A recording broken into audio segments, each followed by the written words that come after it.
Welcome to ESVN, the Emma Sports Vigeland Network show. My name is Emma Vigeland, and you know what to do, folks. Subscribe, youtube.com/ESVN show. Put on push notifications. Rate us 5 stars, all that good stuff. And say hello to Bradley Alsop, married guy, around a week away. That's right. Well, Christmas 9 will be days. a week. 9 days from the official Single ceremony. digits. Can you believe it? I can't believe it. Can't believe it. And after that, he's going to be on his honeymoon, so we're going to have to figure something out. I'll be out for, I guess. Well, at least fortunately it'll be week 17, the first round, the wild card. Yeah, the one that doesn't matter that much, and then the wild card. But we'll get his locks to you beamed from his from an undisclosed location. Location. Association coordinates. Yes, but you do have a very fun trip planned. I'm very excited. I'm excited to hear about it. Fun days ahead. Yeah, final ESPN of the year.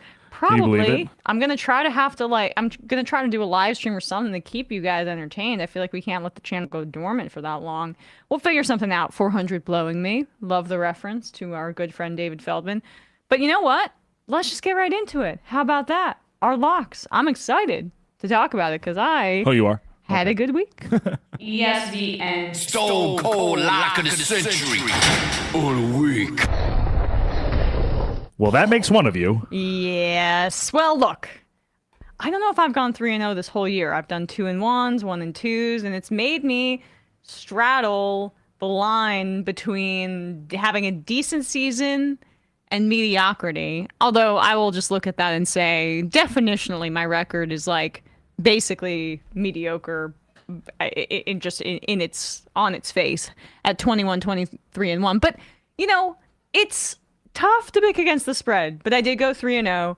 The Lions blew out the Broncos, -4.5, covered that easily. The 49ers, -12.5.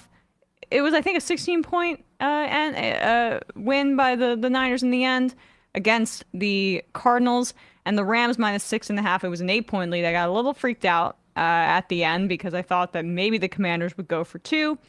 But turns out their head coach is Ron Rivera, riverboat no more. But he's beginning to paddle down. No need to worry about that. Paddling down the river to retirement because I'm a dead man walking in every sense of not every sense of the word, but you understand what I'm saying. Bradley went 0-2-1. The Bengals pushed in overtime against the Vikings. That's really unbelievable. I actually thought I had that, and I was not correct. And the Giants got beat up. I actually thought this was a great pick by you, so I can't even, Yeah, the one week the Saints offense goes off, huh? Yeah, well, it's just I think it's honestly not even on the Giants defense. It's just like the Tommy DeVito regressed to the mean. Right. It's a lot to expect of. The Packers didn't realize he could run. I think that was the only reason they won against the Packers. Let him stand in the pocket and see what happens is sort of, I think, what the Saints do. Because the Giants' offensive line is still not that good. Right. Let him stand in the pocket, and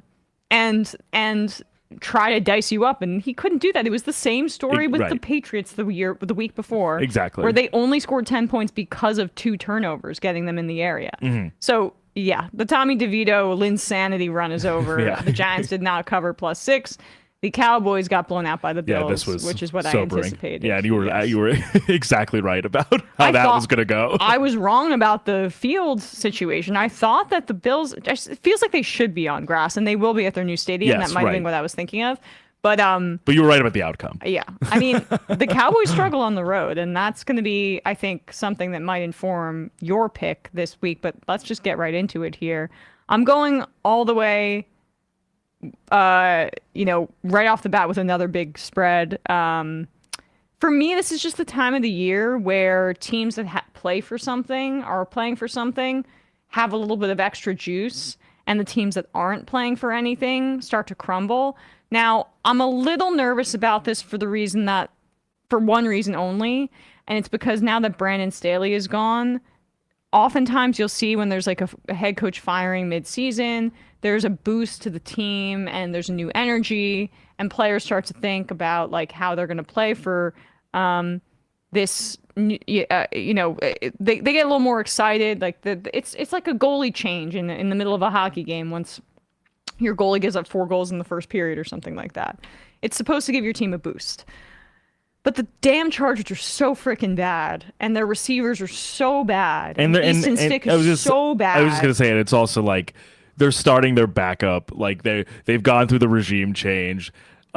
It's just bleak. Like I don't think Josh Allen. There's a strong potential based on also how well the Bills have been playing recently post bye that this was just playing with their food. Exactly. And I just think that the Bills have a ton to play for. 100%. They're Absolutely. technically not in playoff position Right. They now. really need every win. They need every win, and they're not going to mess around, in my opinion, if I were to guess, and that's what I'm doing. I mean, I'm going to look at the playoff picture right here, going right now on the NFL website, which just is not intuitively designed. But the Rams, here. The Bills are on the outside right now. Right now, the 3 wild card spots are Browns, Bengals, and Colts. And they lose a head-to-head matchup with the Bengals, by the way, so that doesn't help them at all. The Bills have to win every single game. So Josh Allen is playing out of his mind. I think he should be in more of a consideration for the MVP, more than he's getting. He's playing better than Patrick Mahomes this year, in my humble opinion. But we'll see if Mahomes gets right on track. Right. I just think the Bills have it going right now, a ton of confidence, and they're not going to. This could be a pounce on a reeling team situation. And this, again, as I say, I just think this kind of big spread in a stadium. I mean, they're playing in LA, and there's no home field advantage whatsoever. So going to a carnival. I'm hoping they win by 14 points, 2 touchdowns. I'm taking the Bills, the points for them. All right, I'm taking the Bengals -2 against the Steelers.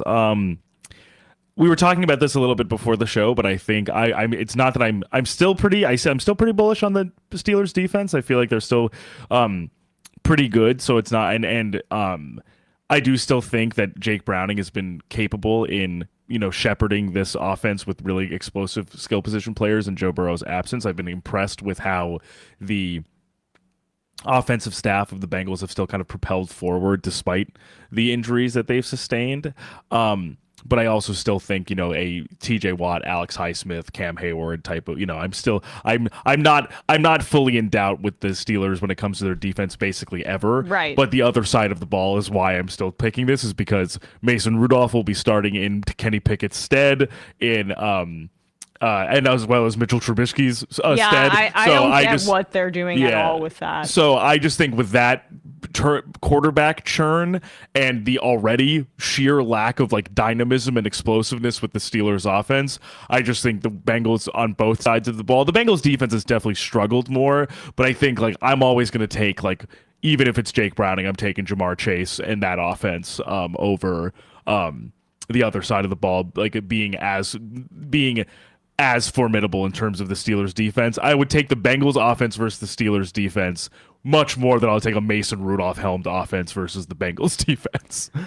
I don't understand if Mason Rudolph has some compromising photos of Mike Tomlin or something like that. What he has over his head to keep getting the spot. To keep getting the 3rd string quarterback spot, and seemingly while in that spot having more opportunity to start than any 3rd string quarterback I've seen in the past few years. He is not good. He is not that smart. He has no physical qualities to his game that make me say, wow. His arm is weak. He doesn't make plays. Mitchell Trubisky can run and at least can, on occasion, throw a rocket in there. It just feels like Tomlin. And is Trubisky starting him? Is Trubisky? He's just getting passed over. He's not injured. Benched. Oh, okay. And, yeah. Because he threw interceptions last game. Well, right. And Mike Tomlin, I guess, is the defensive guy. But I mean, it's just crazy to me because I don't know. I just think I don't see what spark upside. you're considering getting when I don't think there's a huge needle move of run putting it Mason with Rudolph Trubisky over Trubisky. Yeah, so why not just keep Trubisky? Yeah, I mean, and it seems like I'm sure Trubisky is gonna leave, I had hoped that maybe he could revive his career in Pittsburgh, but it has not gone quite well with that coaching staff. So basically that's my big thing, is that I just think the Bengals offense will be able to just perform better than the Steelers against the Steelers defense, and then the Steelers offense I just think will be completely rudderless. Yeah. That's my main thing. I hear you on that.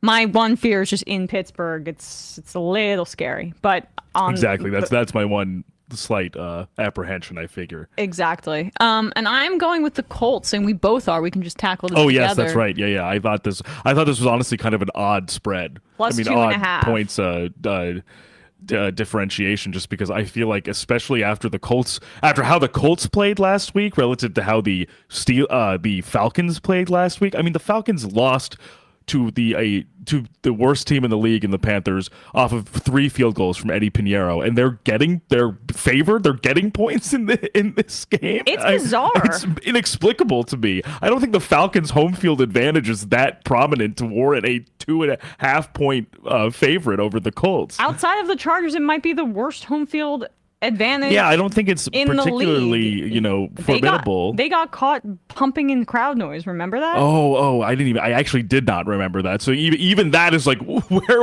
are we? Are we missing something? This is one of those times where I'm like, do the odds makers know something that we don't? Well, this is what they're banking on. Heineke is starting. Right, over Desmond Ritter. And again, Desmond Ritter finally getting benched again.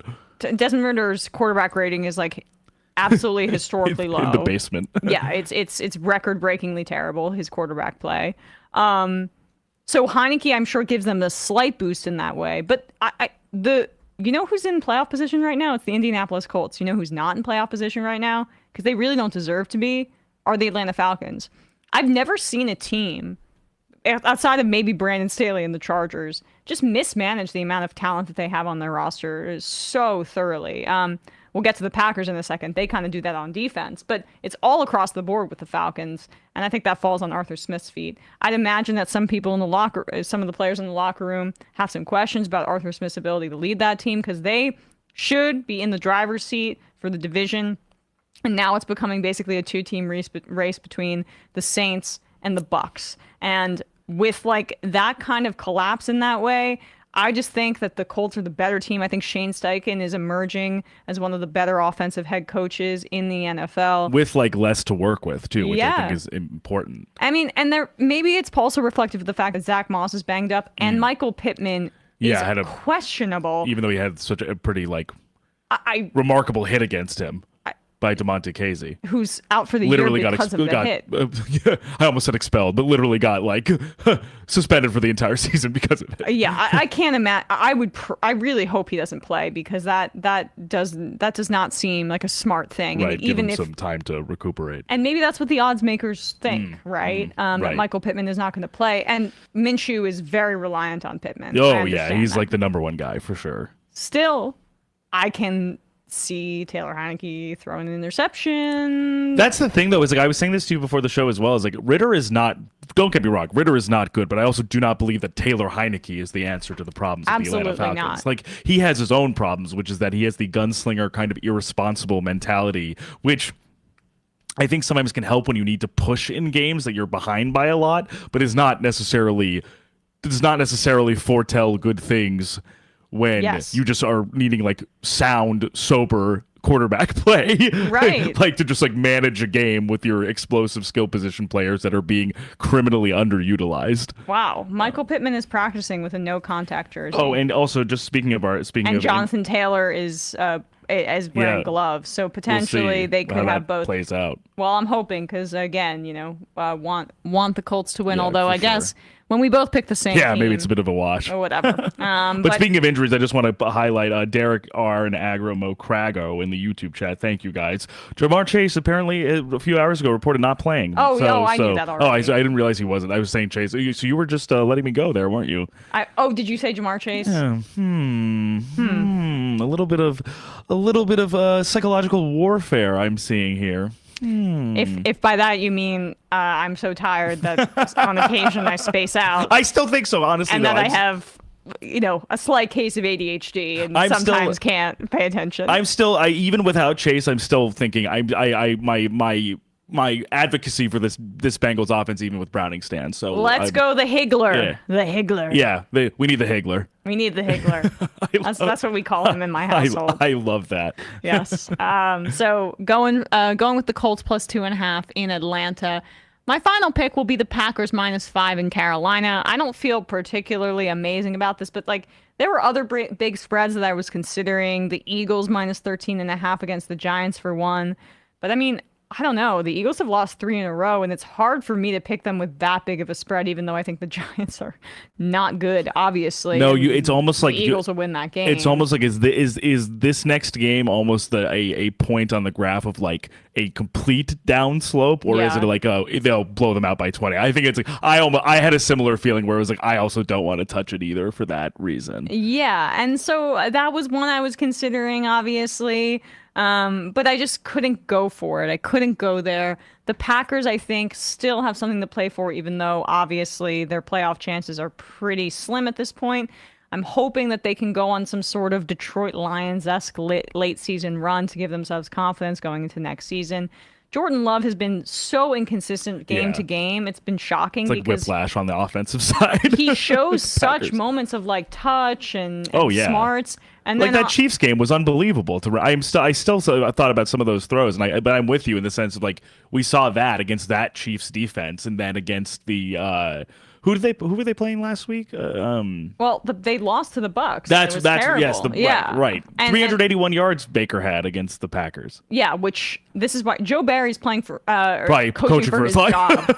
And I think too. I just think that the Carolina Panthers got their second win of the year, and they're done. So I mean, they've got nothing left. And it was 9-7. 3 field goals. Yeah, like it was. There was also zero offensive output for them to win that game. And they were gifted it because Desmond Ridder threw had a horrible turnover. Exactly. There's nothing about that victory. I mean, you literally have to call it that because they got more points than the opposing team. That's definitional. But I wouldn't call it a victory in many other ways. Yeah. So I wouldn't be like, wow, Bryce Young will look really great against in that game that they won. Their second win of the season. So it's just for me, like the 5 points like might be a little bit large because the Packers can seem to be able to mess up a wet dream, honestly. but I still just think they're so superior, and the Panthers are so terrible that 5 points in Carolina, where I could imagine Packers fans travel really well. Panthers fans are probably despondent, I'd say. I would be. So I'm going with the Packers -5 in Carolina. Yeah, I hear you. And then my last one, Dolphins -1 in Miami against the Cowboys. I've turned on my Cowboys. America's team no longer. I'm looking at you guys. So the Dolphins finally do it. They finally win against a +500 team or a very good team. Yes, this is my prediction. Because, I think so too. Because few things. I agree that's also been my concern. It's honestly funnily similar with both the Cowboys and the Dolphins that like. Good records, but have not been able to like put it together against teams with other good records. But I feel like the Dolphins have been playing really well on the defensive side recently. Like the last 6 weeks, they've had very good metrics on defense when they were kind of like, I think it was just maybe adjusting to the Fangio system, like adjusting to the Fangio coaching. Like I think sometimes it takes a little bit to get there, but I really do think they're playing very well on that side of the ball now.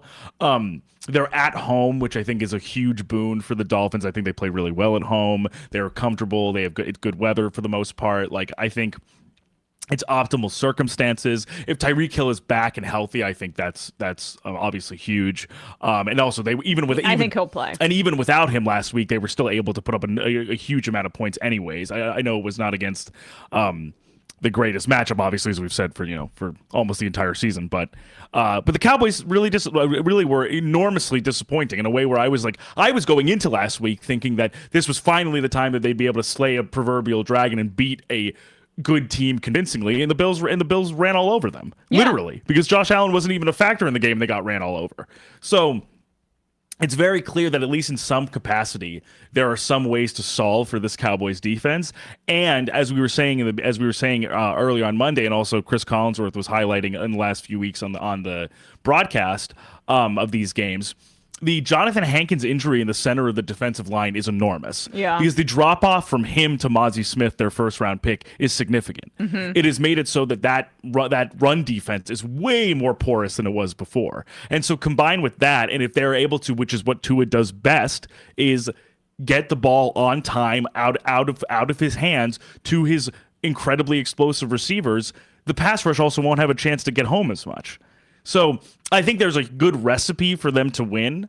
and kind of run away with it. And I think we'll see, obviously, if again, like now this is one of the bigger Dolphins tests going into the playoffs, so we'll see if they can actually ace it, so to speak. I was very close to picking the Dolphins here as well. I also will bolster your argument and say that the Hard Rock Stadium is a grass field. Bermuda grass. Again, the Cowboys struggle a bit on grass. This time, this is accurate. This time for real. This time for real.